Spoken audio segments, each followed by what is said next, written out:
Welcome back, everybody. Today's deep dive is going to be pretty wild. We're talking about agentic AI. Wow. Yeah. So think AI that can basically act on its own, like making Wow. decisions and completing tasks without needing a person to tell it every step. Yeah, exactly. It's a pretty big deal. And we're using an interview with Sylvio Saravi as our guide for this one. He's the chief scientist for AI over at Salesforce. Oh, cool. I've heard his name before. Yeah, you probably have. Yeah. He's done some really interesting work, and this interview is packed with ideas about agentic AI. But get this, Salesforce's CEO is predicting that like 1 billion AI agents are going to be in the workforce next year. 1 billion. Hold on a second. That sounds like a lot. 1 billion. Yeah, no, you're right. It's a huge number. And to really wrap our heads around it, we need to think about how AI has already changed. Like, think back just a few years. Yeah. And AI was mostly helping us with like little things, like maybe writing emails. Right. Or like summarizing a document or something. Yeah, exactly. But now we're talking about AI that can automate entire tasks and processes on its own. Okay, so it's not just a tool anymore. It's like having an actual teammate who can work independently. You got it. It's a total shift. So to be clear, is the main difference here like between having a helpful AI assistant versus an actual AI agent? Yeah, that's a good way to put it. Think about it this way.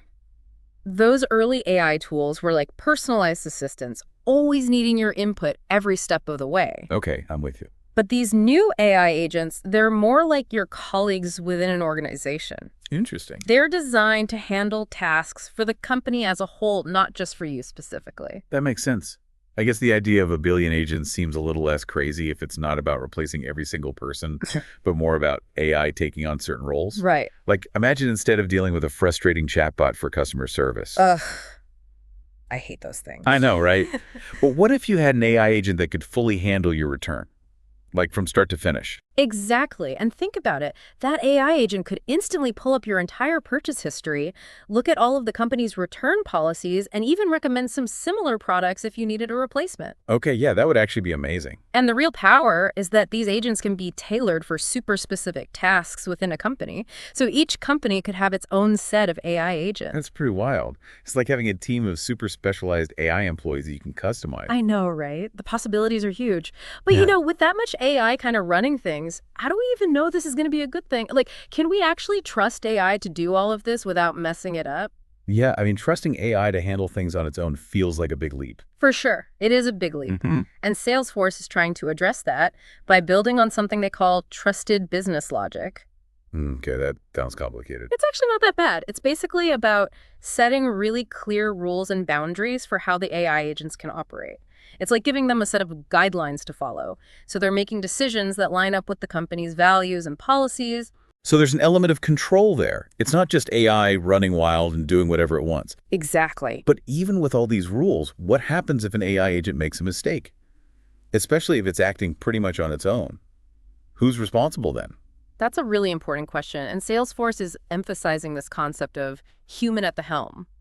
It's about making sure there's always a human involved when it comes to those really important or sensitive decisions.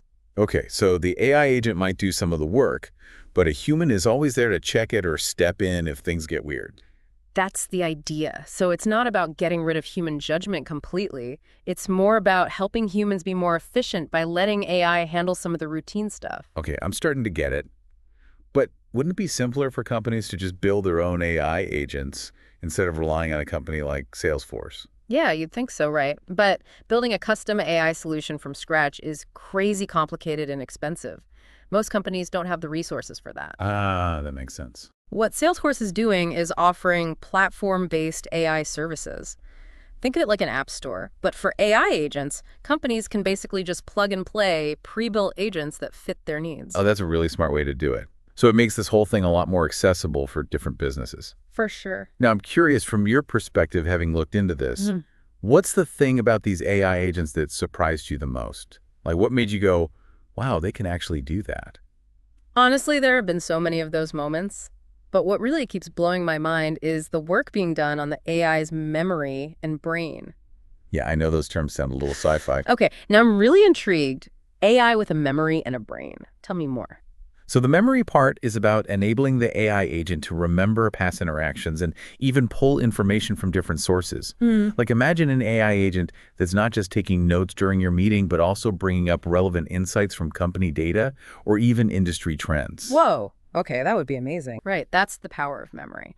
And then there's the brain part, which refers to the reasoning engine that lets the AI actually think about a situation and make decisions, not just follow a pre-programmed set of rules. So it's not just about automating tasks, but about AI that can think for itself. You got it. We're talking about AI that can plan, strategize, and even adapt to unexpected situations. Wow. So we're really talking about a whole new level of AI here. Absolutely. And when you combine that brain with the ability to access and process information from its memory, well, you start to see how these agents could become really valuable partners in the workplace. This is definitely making me rethink the future of work in a big way. But I also have to wonder, how do we even know these AI agents are going to be reliable? Like, how do we prevent them from doing something they're not supposed to, especially as they become more independent? That's a huge question, and it takes us back to those guardrails we were talking about earlier. Defining those boundaries and guidelines is crucial for making sure that AI agents act ethically and responsibly. So it's not just about what AI can do, but about what it should do. 100%. And that's something that's going to require a lot of careful thought and constant evaluation as AI gets even more advanced. It's definitely a lot to think about. But I already feel like I'm seeing AI in a whole new light. Yeah. So if these AI agents really are going to be such a big part of the workforce, what do you think the relationship between humans and AI will look like, say, 5 years from now? I think we'll see AI agents becoming super specialized. They'll take on specific roles within companies and work right alongside human teams. Imagine AI agents collaborating with each other, negotiating tasks, and even competing for resources, all while interacting with their human colleagues. Wow, that sounds like a pretty wild and dynamic work environment. What skills are people going to need to thrive in that kind of future? The most important thing will be understanding AI's strengths and weaknesses. We'll need to become really good at managing and working with teams of AI agents, delegating tasks effectively, and figuring out what their output means. It's not about trying to compete with AI, but about learning how to work strategically with it. So it's less about man versus machine and more about man with machine. You got it. It's about using AI to boost our own abilities and achieve bigger things together. That's a really interesting way to look at it. This has been super insightful. But before we move on, I got to ask about those sci-fi scenarios where AI gets too smart and starts acting against us. Is that something we should actually be worried about? Haha. Yeah, that's a question that comes up a lot. It's definitely a hot topic. But the truth is, we're still in the early days of AI development. Right now, the focus is on creating AI that's helpful and aligned with human goals. So those Terminator-style scenarios are still just in the movies. At least for now, yeah. The AI we have today is really good at specific things, but it doesn't have the same kind of general intelligence and understanding that humans do. It's kind of reassuring. But even if AI isn't going to take over the world anytime soon, the fact that it's constantly evolving and getting smarter is still a little daunting. Yeah. How can we as individuals prepare for a future where AI is such a big part of everything? The best thing we can do is stay informed and get involved. Learn about AI, understand what it can and can't do, and participate in conversations about how it's being developed and used. So basically, stay curious and keep learning. Exactly. The more we understand about AI, the better we'll be able to navigate the changes it brings and make sure it's used for good. That sounds like good advice. All right, so we've covered a lot of ground today, from how AI has evolved to what it might look like to have a billion AI agents out there in the world. Yeah, it's definitely a lot to process. But this is really just the beginning of our deep dive into the world of agentic AI. There's so much more to explore, like how AI agents are being used in different industries, the challenges of building AI that we can really trust, and the potential for even more advanced AI systems in the future. I can't wait to dig into all of that. But for now, let's take a quick break and we'll be right back to continue our exploration of this fascinating and rapidly evolving field. Okay, so we're back. And we've talked about how these AI agents are poised to totally change the way we work. But what does that actually look like for us? The humans. That's the big question, isn't it? And I think it's helpful to remember that every time there's been a huge technological leap throughout history, it's always shaken things up in the workforce. Yeah, that's true. But what often happens is that those shakeups, they end up creating all these new jobs and even whole industries that we couldn't have even imagined before. So are you saying we shouldn't be worried about AI taking over our jobs? Is that what you're getting at? I think worry isn't really the right word here. It's more about understanding how AI is going to change the way we work and figuring out how we can adapt our skills to fit in. That's the key. Okay, so it's less about AI coming for our jobs and more about it changing what those jobs look like. Right. We need to be focusing on what humans are good at that AI isn't, and also how we can work alongside AI to be even better at what we do.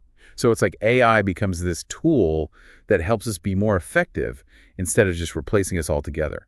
Exactly. It's like AI augmenting our abilities. Think about it like this. Imagine a doctor who's using an AI agent to analyze medical images and get some initial diagnoses. Okay. That frees up the doctor to spend more time with their patients, actually talking to them and figuring out the best treatment plan. The AI handles the routine stuff that takes a lot of time and lets the doctor focus on the things that require human skills. That makes a lot of sense. Ah, It seems like a lot of the fear around AI comes from this idea that it's going to become this out-of-control force. But we've been talking about the guardrails that companies like Salesforce are putting in place. Are those guardrails enough to really make sure these AI agents are going to behave themselves and not cause any problems? It's a great question. And yeah, reliability is a huge concern. And those guardrails are a really important part of making AI safer. But it's not the whole picture. So what else needs to happen? Well, we need to be focusing on building AI systems that are not only powerful, but also predictable and transparent. We need to know how they're making decisions and be able to understand their actions. Okay, so it's not just about stopping AI from doing bad things, but also making sure it always does what we want it to do. Exactly. And that means a lot of research and testing before AI agents are released. And even after they're being used, we need to keep monitoring them to make sure everything is working as planned. Sounds like a lot of work. It is, but it's essential if we want to create AI that we can truly trust. It makes me wonder, do you think our current laws are even ready to handle this? I mean, this whole AI agent thing is moving so fast. Are regulations equipped to deal with it? That's a huge question that a lot of really smart people are trying to figure out right now. Most of our laws were written before AI was even a thing. Good to. And as AI agents become more sophisticated and more common, we're going to need to update those laws and maybe even create new ones to address the unique challenges that AI brings up. Like, for example, if an AI agent causes some kind of harm or makes a bad decision, who's responsible for that? Right. Exactly. That's one of the big questions right now. Is it the company that made the AI? The people who are using it? The human who is supposed to be supervising it? Or is it some combination of all of those? It's complicated. It definitely sounds like we're entering uncharted territory here. Yeah, kind of. We're in this gray area right now. But that's not necessarily a bad thing. It actually gives us a chance to shape the future of AI and make sure it's used in a way that aligns with our values. That's a good point. It's like we have this opportunity to get it right from the start. Yeah. But I got to ask, with all this talk about how advanced AI is becoming, is there a chance it could eventually get too smart? Like, could we be creating something that will turn against us? I get why people ask that. It's a question that's been around for a long time, and it makes sense to think about it. But it's important to remember that the AI we have today is nowhere near as smart as humans. So those sci-fi movies where robots take over the world are still just fiction for now. Haha, pretty much, yeah. The AI we have right now is amazing at specific things, but it doesn't have the same kind of broad intelligence and understanding that humans do. Okay, that makes me feel a little bit better. Yeah. But even if we're not facing a robot apocalypse anytime soon, the fact that AI is getting smarter all the time is still kind of intimidating. How can we, as individuals, prepare for a future where AI is everywhere? The best thing we can do is to keep learning about AI, understand what it's good at, what its limitations are, and stay informed about how it's being developed and used. And don't be afraid to ask questions and get involved in the conversation about AI. So it's all about staying curious and educated. Exactly. The more we understand about AI, the better equipped we'll be to navigate the changes it's going to bring and make sure it's used in a way that benefits everyone. That's great advice. Eh. I think this conversation has really shifted my perspective on AI. It's not just this scary unknown anymore. It's something we can learn about and work with. I'm glad to hear that. And remember, this is still just the beginning. We've only scratched the surface of what AI is capable of. And speaking of scratching the surface, I'm super curious to hear your thoughts on something we haven't talked about yet. Artificial General Intelligence, or AGI. Ah, yes, AGI, the holy grail of AI research. It's the idea of creating AI that has the same kind of general intelligence as a human being. You know, the ability to learn, reason, and solve problems across all sorts of different areas. So is AGI just a sci-fi fantasy, or is it something that could actually happen? It's definitely a long-term goal, but there have been some incredible advancements in AI research lately. Scientists are coming up with totally new ways of approaching AI, inspired by things like neuroscience, cognitive science, and even philosophy. It sounds like they're trying to crack the code of intelligence itself. They are. And the really cool thing about AGI research is that it's not just about building smarter machines. It's also about understanding how our own minds work and what it really means to be intelligent. That's a pretty mind-blowing concept. So if we're actually on a path towards creating AI that could be as smart as humans or even smarter, what are the ethical things we need to be thinking about right now? The ethical implications of AGI are huge. We need to make absolutely sure that AGI is developed in a way that aligns with human values and doesn't pose a threat to humanity. But how can we even do that? Yeah. I mean, do we even fully understand our own values as a species? That's the challenge, right? AGI forces us to really think about what it means to be human and what kind of future we want to create. It's a conversation that needs to involve everyone, not just scientists and engineers, but also philosophers, ethicists, policymakers, and really all of society. It's not just about the technology. It's about who we are and what we want to become. Exactly. The future of AI, and especially the future of AGI, is something we need to shape together. Yeah. We need to be aware of both the potential benefits and the potential risks and make wise choices. That's a powerful message. As we wrap up this part of our deep dive, I want to thank you for sharing your expertise and helping us understand this incredibly complex and rapidly changing world of AI. My pleasure. These are important conversations to be having, and the more we talk about these issues, the better prepared we'll be to create a future where AI is a force for good in the world. Okay, so we've really gone deep on this topic of AI agents. We've talked about how they work, how they might change our jobs, the ethical stuff, and even the whole idea of artificial general intelligence. Like, it's a lot to take in. It really is. It's such a vast and rapidly changing field. It's understandable if people feel a little overwhelmed by it all. Totally. I mean, I definitely feel like I've learned a ton, but there's also this sense of like, whoa, things are moving so fast. How do we even keep up with all of this? That's a common reaction, I think. And honestly, there's no easy answer. But the most important thing is to just stay curious and keep learning about AI. The more you understand, the less intimidating it becomes. So you're saying we don't all need to become AI experts overnight, but we should at least try to stay informed about what's going on. Exactly. Read articles, listen to podcasts, watch documentaries, talk to people who are working with AI. The more you expose yourself to the topic, the more comfortable you'll feel with it. Okay, that makes sense. So speaking of staying informed, I'm curious about the role of open source technology in all of this, especially when it comes to these AI agents. Do you think open source is important for the future of AI? Absolutely. Open source is huge. It promotes transparency, collaboration, and innovation. When people share their knowledge and tools openly, it helps everyone build better and safer AI systems. So it's like democratizing AI, making sure that it's not just controlled by a few big companies. Yeah, that's a good way to put it. Open source allows individuals and smaller organizations to get involved in AI development, which leads to more diversity and creativity in the field. That's awesome. And it seems like there's this really cool community growing around AI with people from all different backgrounds coming together to explore what's possible. It's really inspiring to see, and that sense of community is what gives me hope for the future of AI. When we approach AI development collaboratively and ethically, we can harness its power for good. I love that. Well, this deep dive has been absolutely incredible. I feel like I've learned so much, and I'm actually feeling pretty optimistic about the future of AI. That's great to hear. And remember, the future isn't something that just happens to us. It's something we actively create. So let's keep exploring, learning, and working together to shape the future of AI in a way that benefits all of humanity. That's a perfect way to wrap this up.